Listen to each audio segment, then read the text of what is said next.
আসসালামু আলাইকুম। যারা অ্যাকচুয়ালি বলেন যে আসলে আপনি তো আর্মিতেও ছিলেন, প্রবাসে আছেন, আসলে কোনটা বেস্ট হবে, আমরা কোনটা করব, এইসব ধরনের প্রশ্ন করেন অনেকেই। তাদের জন্য অ্যাকচুয়ালি দেখেন, আপনি দেশে যতক্ষণ আছেন বা আপনার যতক্ষণ বয়স কম, আপনি চিন্তা ভাবনা করতেছেন আপনি কি করবেন, ওই সময়টা আপনাকে বিভিন্ন ধরনের খোঁটা দেয়।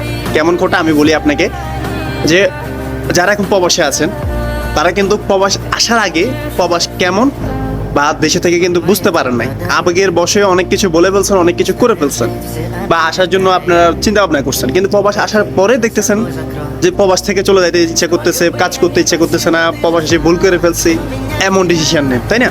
সব কাজে সেম অবস্থা।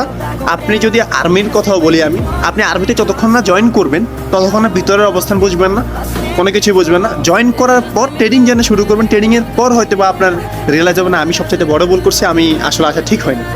ঠিক আছে, সব কাজে সেম অবস্থা। কাজে কষ্ট হবে, তো ওই কষ্টটা মেনে নিতে হবে আপনাকে।